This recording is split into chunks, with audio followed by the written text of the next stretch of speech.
Pada tahun 2020, Apple telah melancarkan iPhone yang agak klasik, iaitu iPhone SE generasi kedua, dan aku sure banyak gila kecaman kat luar sana mengenai iPhone ni. Bateri kecil, pakai skrin LCD, skrin kecil dan pelbagai lagi lah. Aku sure ramai juga tanya kenapa Apple masih melancarkan iPhone SE dengan rekaan klasik macam tu, macam iPhone 8 punya rekaan. Dalam video kali ni aku nak kongsikan sebab Apple melancarkan iPhone SE pada tahun 2020. So, let's talk about it.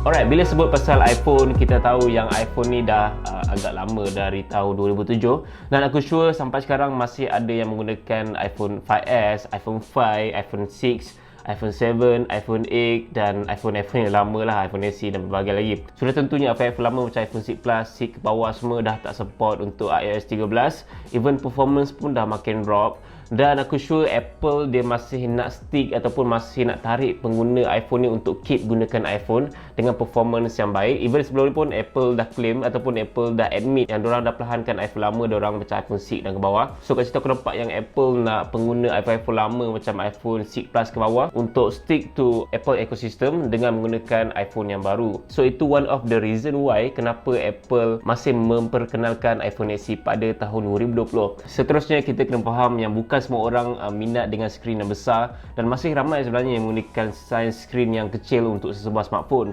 macam iPhone 6 dan pelbagai lagi phone kat luar sana. Aku nampak kat sini yang Apple tahu pengguna diorang macam mana, dan diorang mesti ada buat kajian punya yang bahawa ramai lagi yang menggunakan iPhone 6, ramai lagi yang menggunakan iPhone 7, ramai lagi yang menggunakan iPhone 8, dan aku sure diorang akan tahu pasal tu. Ya, target market diorang sudah tentu pada pengguna yang menggunakan iPhone dengan saiz skrin yang kecil. So that's why kalau korang tengok in terms of harga dia tu, kalau korang tengok boleh dikatakan agak murah jugalah untuk starting price dia. Itu starting price lah kalau kita nak tengok dari segi perbezaan dengan iPhone SE yang lama. Untuk starting price itu macam tinggi RM50 saja. Sebab kalau kita tengok iPhone SE tahun 2016 dulu, harga jualan dia adalah sekitar RM1,949 macam tu lah.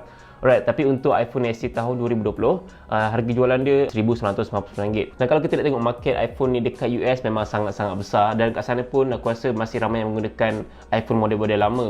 Sebab diorang rasa iPhone model lama ataupun iPhone 6 ataupun iPhone CS apa semua tu, in terms of pengalaman pegang tu lebih baik berbanding dengan skrin yang lebih besar. So that's why diorang masih mengekalkan iPhone yang lama dengan saiz skrin yang kecil lah kan. So dengan iPhone SE ni sekaligus diorang nak counter pengguna iPhone yang lama. So at least diorang dapat penjualan, and then pengguna pun dapat performance yang baik untuk iPhone dengan saiz kecil itulah. Banyak persoalan lagi mengenai iPhone SE ni boleh main game atau tidak. So itu satu perkara yang aku susah nak jawab, dan dia agak subjektif memandangkan bukan semua orang main game dan bukan semua orang main game yang sama. So for example lah, aku ambil 3 game yang paling famous kat Malaysia, which is PUBG Mobile, Mobile Legends ataupun Call of Duty Mobile, ataupun sekarang ni paling famous car parking lah. So 4 game kan. Kalau kita nak sebut pasal game, yes, untuk PUBG Mobile memang aku rasa tak sesuai sebab size screen sangat-sangat kecil untuk kita nak tengok orang ke, untuk nak scope dan pelbagai lagi nak control apa semua, memang tak sesuai lah.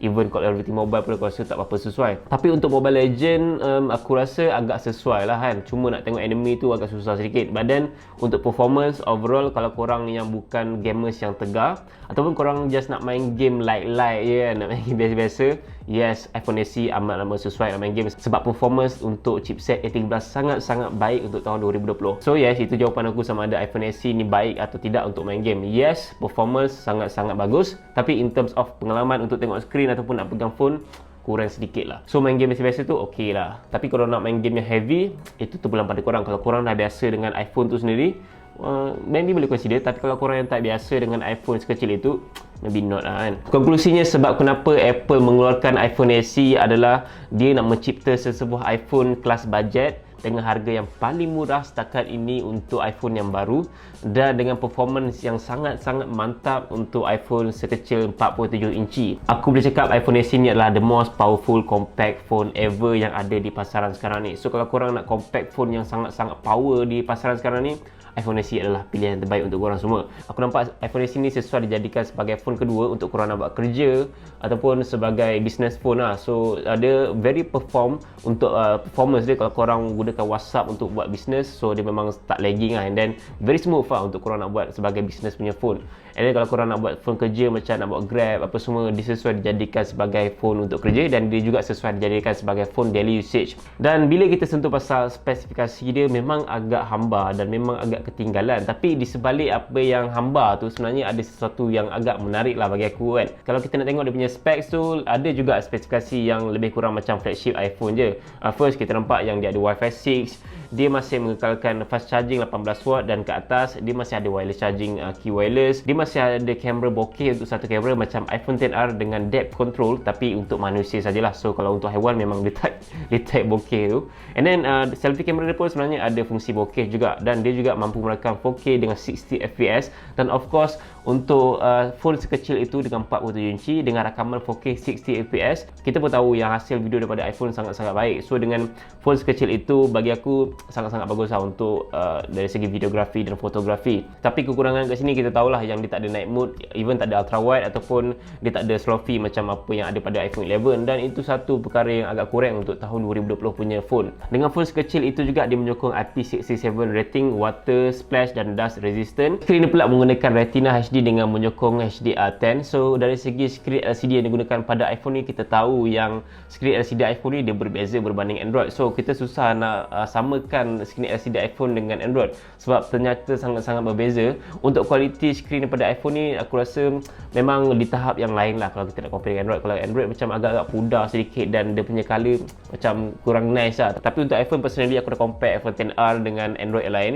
memang sangat-sangat bagus in terms of quality LCD dia. Tapi kekurangan yang aku nampak kat sini, dia hanya mampu memainkan video sehingga 720p saja. So kalau korang tengok YouTube dan korang hanya mampu tengok video 720p sajalah, so tak sampai 1080p. Dan ya, skrin LCD untuk tahun 2020, even sekarang ni pun aku rasa banyak phone mid-range yang menggunakan skrin LCD pada tahun 2020. Itu bukan sesuatu yang pelik untuk iPhone daripada Apple. Sebab iPhone, korang kena faham, iPhone SE ni betul-betul memfokuskan pada pengguna mid-range, pada pengguna iPhone yang lama. So iPhone tak akan mengeluarkan iPhone terbaru dengan chipset yang lama ataupun chipset sebelum ni macam A11, A10 ataupun A9 untuk diorang nak jual lebih murah. Diorang tak akan buat macam tu. Diorang akan mengeluarkan iPhone dengan chipset yang terbaru tapi dengan spesifikasi yang lama. So kalau kita nak comparekan iPhone ni dengan Android, so memang sangat-sangat berbeza. Aku dah cakap yang Apple ni masih dengan dunia diorang sendiri dan play their own games. So diorang tak fokus on competitor ataupun tak fokus on Android punya specs, tapi diorang fokus on diorang punya products instead of upgrade benda yang kurang patut, tapi diorang memfokuskan pada user experience dan memfokuskan pada performance. So itu apa yang aku nampak dengan Apple. So that's the facts of Apple. Kalau korang mengharapkan sesuatu yang sangat-sangat bagus, jumlah tu yang besar dan size yang besar, you know Apple. Satu lagi specs yang aku nak sentuh adalah mengenai bateri dia. Yes, kalau kita tengok dia punya size screen 47 inci, so korang nak expect apa dengan size 47 inci? Of course lah, dia punya bateri lebih kurang macam iPhone 8 je kan. Kapasiti bateri dia dah reveal dah, iaitu sekecil 1821 mAh, dan Apple claim dia mampu mengecas dari 0 ke 50% dalam masa 30 minit saja untuk pengecasan pantas 18 watt dan ke atas lah. Dan untuk bateri dia, aku boleh katakan memang sangat kurang relevan lah untuk tahun 2020 untuk screen size kecil itu kan. So tak boleh cakap apalah. Dan of course dengan chipset A13 Bionic yang dibekalkan pada iPhone SE ni, kita mungkin akan nampak yang ketahanan bateri tu akan slightly better than iPhone 8, even better than iPhone 7 lah. So dia akan jadi iPhone compact yang paling power in terms of bateri kalau nak compare dengan iPhone yang sebelum ni. So itu dari segi bateri kalau kita compare dengan iPhone yang sama level dengan dia kan. Tapi kalau kita nak compare dengan iPhone 8 Plus, iPhone 10, iPhone XR, dia akan kurang lah in terms of ketahanan bateri dia. So itu memang kita boleh cakap apalah sebab saiz kecil kan. Satu lagi fakta yang korang kena tahu, iPhone SE ni adalah iPhone pada tahun 2020. So in terms of system support ataupun iOS update tu, dia akan lebih lama berbanding dengan iPhone CX Plus, even aku rasa lebih lama berbanding dengan iPhone 10. Dan itu satu perkara yang amat bagus lah untuk iPhone SE 2020. Dia akan support at least aku rasa dalam 4 ke 5 tahun macam tu lah. Aku pasti ramai yang tertanya-tanya sama ada nak beli iPhone 10 ke, nak beli iPhone XR ke, ataupun nak beli iPhone SE.